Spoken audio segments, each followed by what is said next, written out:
আসসালামু আলাইকুম ভিউয়ার্স, আশা করি সকলে আল্লাহর রহমতে ভালো আছেন। আজকে আমরা আলোচনা করব মাইক্রোসফট ওয়ার্ডের কিছু গুরুত্বপূর্ণ কাজ নিয়ে, যে কাজগুলো আমাদের জব ইন্টারভিউতে বেশিরভাগ সময় প্রশ্ন করে থাকে। সেই কাজগুলো নিয়ে আজকে আমরা আলোচনা করব। তো বরাবরের মতো যে কথাটি না বলি নয়, যারা আমার চ্যানেল নতুন অবশ্যই চ্যানেলটি সাবস্ক্রাইব করবেন এবং পাশে থাকা বেলটি বাজিয়ে দিবেন যেন পরবর্তী ভিডিও নোটিফিকেশন আপনি পেয়ে যান। তো চলুন শুরু করা যাক।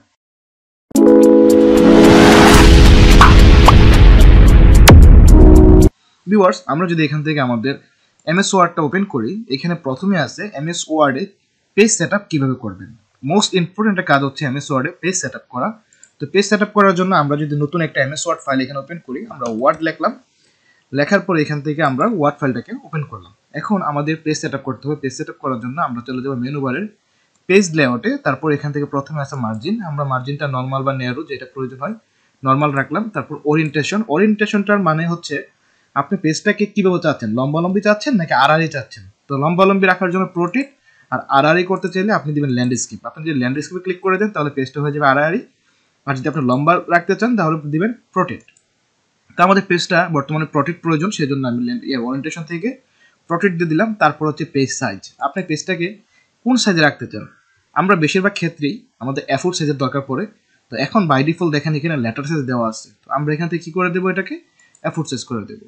তাহলে পেজ সেটআপটা কিভাবে করতে হবে আপনাদের আশা করি বোঝাতে পেরেছি। মার্জিনে আসবেন, মার্জিন দিবেন, ওরিয়েন্টেশন মানে লম্বালম্বি রাখতে চাচ্ছেন নাকি আপনি আড়াআড়ি রাখতে চাচ্ছেন সেটা সিলেক্ট করে দিবেন। তারপর পেজের সাইজটা A4 সাইজ নাকি লেটার সাইজ নাকি লিগ্যাল সাইজ সেটা আপনি এখান থেকে সিলেক্ট করে দিবেন। প্রথম কাজই হচ্ছে আপনার এটা, এমএস ওয়ার্ড ওপেন করার পরে প্রথম কাজই হচ্ছে আমাদের পেজ সেটআপ করতে হবে।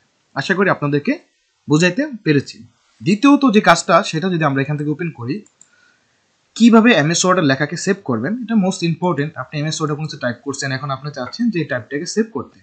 ধরেন এখানে আমি লিখলাম দি কুইক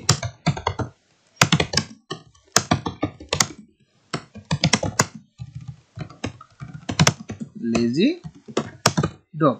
এখন আমি লেখাটাকে সেভ করতে চাচ্ছি। সেভ করার জন্য আমরা চলে যাব অফিস বাটনে। তারপর এখান থেকে সেভ যে আছে এটা কিবোর্ড থেকে Ctrl+S চাপলে সেভ হবে, অথবা আপনি অফিস বাটন থেকে এখানে আসবেন। যারা অফিস 2007-এর উপর ইউজ করেন তাদের ক্ষেত্রে লেখা থাকবে ফাইল, ফাইল থেকে আপনারা সেভ করতে পারবেন। তো সেভে এসে ক্লিক করে দিবেন। এখন আপনি কোথায় সেভ করতে চাচ্ছেন সেই লোকেশনটা সিলেক্ট করে দিবেন। যদি আপনি ডেস্কটপে সেভ করতে চান ডেস্কটপ সিলেক্ট করে দিয়ে এখান থেকে সেভে ক্লিক করে দিলে আপনার ফাইলটা সেভ হয়ে যাবে। তাহলে কিভাবে এমএস ওয়ার্ডে সেভ করতে হবে সেটা আপনারা পারবেন নিশ্চয়ই ইনশাআল্লাহ। 3 নাম্বার যে কাজটা সেটা হচ্ছে গিয়ে আমরা দুইটা কাজ দেখলাম। 3 নাম্বার হচ্ছে এমএস ওয়ার্ডে প্রত্যেকটি লাইনে আলাদা আলাদা কিভাবে আন্ডারলাইন দিবেন। মোস্ট ইম্পর্টেন্ট, আলাদা আলাদা কিভাবে আন্ডারলাইন দিবেন। আপনি ধরেন আমি Ctrl+Z দিয়ে লেখাগুলোকে নিয়ে আসলাম। এখন যদি আমরা আন্ডারলাইন দেই তাহলে আমরা কি কোথা থেকে দেই, Ctrl+U দিয়েও আন্ডারলাইন দেওয়া যায়। যদি আমরা মাউস দিয়ে দিতে চাই তাহলে আমরা হোম যেই মেনু বার আছে, হোমের আন্ডারে যে ফন্ট গ্রুপের আন্ডারে এখানে দেখেন আন্ডারলাইন আছে। আমরা যদি এখান থেকে আন্ডারলাইনে ক্লিক করি তাহলে কি হলো, আমার সম্পূর্ণটাই সবগুলো লাইনের মধ্যে লম্বা একটা আন্ডারলাইন হয়েছে। কিন্তু আমি চাচ্ছি প্রত্যেকটা ওয়ার্ডে আলাদা আলাদা আন্ডারলাইন হবে। ডি এর পর একটা আন্ডারলাইন হবে, ডি পর্যন্ত একটা আন্ডারলাইন, তারপর ফাঁকা থাকবে কুইক একটা আন্ডারলাইন, তারপর ফাঁকা থাকবে ব্রাউন একটা আন্ডারলাইন। এরকম ভাবে চাচ্ছি, একদম ডাইরেক্ট লম্বা লাইন চাচ্ছি না। সেই ক্ষেত্রে আমরা কিভাবে আন্ডারলাইনটা দেবো সেটা দেওয়ার জন্য আমাদের এই আন্ডারলাইনের যে অ্যারো আছে আমি জুম করে দিচ্ছি, এখানে ক্লিক করতে হবে। এখান থেকে মোর আন্ডারলাইন যে লেখা আছে মোর আন্ডারলাইনে ক্লিক করে দিবেন। তারপর এখান থেকে আন্ডারলাইন স্টাইল থেকে ওয়ার্ডস অনলিতে ক্লিক করে দিবেন। এখন দেখেন আপনার প্রত্যেকটা ওয়ার্ডে আন্ডারলাইন হয়ে গেছে। আমরা যদি জুম করে দিই আপনাদেরকে দেখানোর জন্য, এই যে দেখেন এখন প্রত্যেকটা ওয়ার্ডে আন্ডারলাইন হয়ে গেছে। তো অনেক সময় আমাদের প্রত্যেকটা ওয়ার্ডে আলাদা আন্ডারলাইন দিতে হয়, তখন আমরা এইভাবে এই নিয়মে আন্ডারলাইন দিতে পারবো। তাহলে 3 নাম্বার কাজটা আমরা শিখে ফেললাম। চতুর্থ যে কাজটি সেটি হচ্ছে কিভাবে এমএস ওয়ার্ডে টেবিল আনতে হয়। মোস্ট ইম্পর্টেন্ট একটা কাজ, টেবিল কিভাবে আনবেন। আমরা বেশিরভাগ কাজেই এমএস ওয়ার্ডে টেবিলের কাজ করতে হয়, বিভিন্ন ডাটা এন্ট্রি করতে হয়, বিভিন্ন স্কুলের রুটিন তৈরি করতে হয়। তো এই কাজগুলো করতে গেলে আমাদের টেবিল আনতে হয়। তো টেবিল আনার জন্য আমরা চলে যাব আমাদের মেনু বার থেকে ইনসার্ট মেনু বারে, তারপর এখান থেকে টেবিলে ক্লিক করব। তো এখানে বাই ডিফল্ট কিছু ইনসার্ট টেবিল দেওয়া আছে, রো কলাম দেওয়া আছে। এগুলো হচ্ছে রো, আর উপর থেকে নিচ পর্যন্ত এগুলো হচ্ছে কলাম। তা আপনার কতটা রো কতটা কলাম নিতে চান এখানে দেওয়া আছে। আপনার যদি প্রয়োজন পড়ে যে না আপনি নিজে ড্র করে নেবেন, তখন এখান থেকে ড্র টেবিলে ক্লিক করে টেবিল ড্র করতে পারবেন। বা আপনি যদি ইনসার্ট টেবিলে ক্লিক করেন এখানে আপনার সামনে একটা পপআপ আসছে, আপনি নাম্বার অফ কলাম কতটা কলাম নিতে চান কতটা রো নিতে চান এখানে লিখে দিতে পারবেন। ধরেন আমি কলাম নিতে চাই 5টা এবং রো নিতে চাই 5টা, 5 দিয়ে আমি যদি এখান থেকে ওকে দিই তাহলে আমার কি হয়ে গেল, 5টা কলাম এবং কি 5টা রো হয়ে গেল। তো এইগুলা দেখেন ইনসার্ট এইগুলো একটু বাইরে চলে আসছে, এটাকে আমি যদি ছোট করে দিতে চাই তখন এখানে গিয়ে মাউসের কার্সর প্যানেল নিয়ে টান দিলেই ছোট হয়ে যাবে। এই যে ছোট হয়ে গেল। তো এই টেবিল নিয়ে আমি বিস্তারিত একটা ভিডিও তৈরি করব, সেখানে আমি টেবিল আনার পরে দেখেন উপরে আরো দুইটা মেনু বার চলে আসছে, ডিজাইন এবং লেআউট। এগুলোর কি কাজ, ডিজাইনের কি কাজ এবং লেআউটের কি কাজ, এগুলো নিয়ে আমি পুরোপুরি আলোচনা করব, তখন আপনারা আরো ইজিভাবে বুঝতে পারবেন। তো এখন আমি আপনাদেরকে শিখালাম কিভাবে টেবিল আনতে হবে। তো টেবিলটা এখন কেটে দিতে চাই আমরা এখানে ক্লিক করলে সিলেক্ট হয়ে যাবে, কিবোর্ড থেকে ব্যাক স্পেস প্রেস করব, ব্যাক স্পেস প্রেস করলাম, টেবিলটা কেটে গেল। তাহলে আমরা 4 নাম্বার কাজটা শিখে ফেললাম কিভাবে এমএস ওয়ার্ডে টেবিল আনতে হয়। 5 নাম্বার যে কাজটা আছে সেটা হচ্ছে এমএস ওয়ার্ডকে কিভাবে ড্রাগ মোড করবেন। অর্থাৎ আপনি যদি চান আপনার এমএস ওয়ার্ডটাকে ড্রাগ মোড করতে, কালো করতে, তাহলে সেটা কিভাবে করবেন। সেটা করার জন্য আপনাকে চলে যেতে হবে অফিস বাটনে, তারপর এখান থেকে ওয়ার্ড অপশনে যাবেন, তারপর এখানে দেখেন কালার স্কিম যে লেখা আছে, এখান থেকে ব্লু, আপনি এখান থেকে ব্ল্যাক করে দিলেন, এটা কালো হয়ে যাবে। অনেকগুলো পেজ আছে, তার মধ্যে আপনি চাচ্ছেন যে কোনো একটা পেজকে ল্যান্ডস্কেপ করতে। যদি আমরা এখানে আরেকটা পেজ নেই, এখানে আমরা নতুন একটা পেজ নিলাম, কন্ট্রোল ইন্টার প্রেস করে নতুন কিছু পেজ নিলাম, কন্ট্রোল ইন্টার। তো এখন আমরা চাচ্ছি এখান থেকে যে আমাদের 2 নাম্বার যে পেজটা আছে এটাকে ল্যান্ডস্কেপ করতে। তো এটার মধ্যে কিছু লিখলাম, কিছু লিখে নেবেন, লিখে নিলে আপনার ল্যান্ডস্কেপ করতে সুবিধা হবে। তো লেখাটাকে সিলেক্ট করে নেবেন, তারপর চলে যাবেন পেজ লেআউটে, এখান থেকে যেই পেজ সেটআপের যে অ্যারো আছে এই অ্যারোতে ক্লিক করে দিবেন। অ্যারোতে ক্লিক করার পর এখান থেকে ল্যান্ডস্কেপ, তারপর এখান থেকে অ্যাপ্লাই টু, এখানে এসে এখান থেকে আপনারা সিলেক্টেড টেক্সট সিলেক্ট করে দিবেন। সিলেক্ট টেক্সট সিলেক্ট করার পর এখান থেকে ওকে দিবেন। এখন দেখেন আপনার সবগুলা পেজ ল্যান্ডস্কেপ আছে, শুধুমাত্র এই 2 নাম্বার পেজটা, সবগুলা পেজ প্রোটেক্ট আছে, শুধুমাত্র এই 2 নাম্বার পেজটা ল্যান্ডস্কেপ হয়ে গেছে। তাহলে আপনারা একটি পেজকে ল্যান্ডস্কেপ বা একটি পেজকে প্রোটেক্ট কিভাবে করবেন সেটা বোঝাতে পেরেছি। এখন আপনি চাচ্ছেন আপনার এখানে যতগুলা পেজ আছে আপনি সবগুলা পেজকে যদি ল্যান্ডস্কেপ করে দেন, সবগুলা ল্যান্ডস্কেপ হয়ে গেল। এখন আমরা যদি এই পেজগুলো, নিচের পেজগুলো কেটে দিই, আমরা এখান থেকে নিচের পেজগুলো কেটে দিলাম, সবগুলা ব্যাক স্পেস চেপে চেপে কেটে দেব, control back space, control back space, control back space, control back space চেপে চেপে আমরা পেজগুলো কেটে দিলাম। এখান থেকে কন্ট্রোল ব্যাক স্পেস চাপলে কেটে যাবে। এখন আমরা চাচ্ছি এই পেজগুলোকে আমরা ল্যান্ডস্কেপ করলাম। এখন আমরা চাচ্ছি, আমরা কন্ট্রোল এন্টার আরেকটা পেজ দিলাম, আমরা চাচ্ছি এই 2 নাম্বার পেজটাকে প্রোটেক্ট করতে। এই সামনেরটাও ল্যান্ডস্কেপ থাকবে, শেষেরটাও ল্যান্ডস্কেপ থাকবে, শুধুমাত্র মাঝখানের পেজটা প্রোটেক্ট থাকবে। তো তার জন্য কি করতে হবে, কিছু লিখে নেবেন, আপনারা কিছু টাইপ করে নেবেন, তাহলে কাজটা করতে সুবিধা হবে। তো আমরা কিছু টাইপ করে নিলাম, তারপর এই লেখাটাকে সিলেক্ট করবেন, এই পেজ সেটআপের অ্যারোতে ক্লিক করবেন, এখান থেকে প্রোটেক্ট সিলেক্ট করে দিবেন, তারপর হোল ডকুমেন্টের এখানে এসে এখান থেকে আপনারা সিলেক্ট টেক্সট সিলেক্ট করে দিবেন, তারপর ওকে দিবেন। এখন দেখেন এই পেজগুলো ল্যান্ডস্কেপ আর এটা মাঝখানেরটা প্রোটেক্টে আছে। আশা করি আপনাদেরকে বোঝাতে পেরেছি। তারপর যে কাজটা, আমরা যদি একটু জুম করে চলে যাই, তারপর যে কাজটা সেটা হচ্ছে কিভাবে কিবোর্ড শর্টকাট দিয়ে এমএস ওয়ার্ডে ফন্ট চেঞ্জ করবেন। এটা খুব গুরুত্বপূর্ণ একটা কাজ।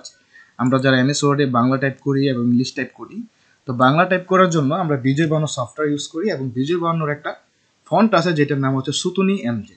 তো সুতুনি এমজে ফন্ট আমরা বারবার এখান থেকে গিয়ে আনতে হয়, ঠিক আছে, এখানে লিখে আনতে হয় সুতুনি এমজে ফন্ট। তারপর আপনি আবার বাংলা ইংরেজি লিখবেন, তখন আবার ইংরেজি ফন্টটা লিখে আনতে হয়। তো এটা অনেক সময়ের ব্যাপার। আপনি চাইলে কিবোর্ড শর্টকাটের মাধ্যমে ফন্ট চেঞ্জ করতে পারবেন। সেটা কিভাবে, আপনারা অফিস বাটনে চলে যাবেন, তারপর এখান থেকে যাবেন ওয়ার্ড অপশনে, তারপর কাস্টমাইজে ক্লিক করে দেবেন, নিচে দেখেন কিবোর্ড শর্টকাট যে কাস্টমাইজ, এখানে আপনারা চলে আসবেন। এখান থেকে একটু স্ক্রল করে নিচের দিকে আসবেন, এখান থেকে ফন্টস যে লেখা আছে এখানে ক্লিক করে দিবেন। এখন আপনি কোন ফন্টটা চাচ্ছেন, ধরেন আমি টাইমস নিউ রোমান চাচ্ছি ইংরেজির জন্য, তো ইংরেজির জন্য কন্ট্রোল 2 দিলে আমার টাইমস নিউ রোমান চলে আসবে, কন্ট্রোল 2। তারপর এখান থেকে অ্যাসাইন যে লেখা আছে এখানে ক্লিক করে দিবেন। তারপর আমরা চাচ্ছি সুতুনি এমজে, এই যে সুতুনি এমজে চাচ্ছি আমরা কন্ট্রোল 1। আমরা কিবোর্ড থেকে কন্ট্রোল 1 প্রেস করলে আসবে সুতুনি এমজে, কন্ট্রোল 2 প্রেস করলে আসবে কি টাইমস নিউ রোমান। তো এখন আমার ইংরেজি লেখা দরকার, তখন আমি কি দেব, কন্ট্রোল 2, টাইমস নিউ রোমান আসলো। এখন আমরা এখানে ইংরেজি লিখতে পারলাম, দি কুইক ব্রাউন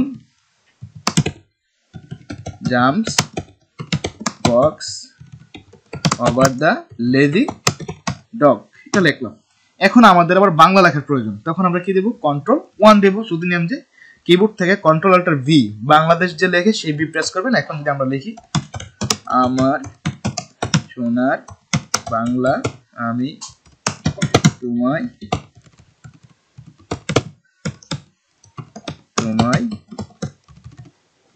ভালোবাসি, এই যে লিখলাম। অর্থাৎ আপনারা খুব সহজভাবে এখন থেকে বাংলা এবং ইংলিশ লিখতে পারবেন এই কিবোর্ড শর্টকাটের মাধ্যমে।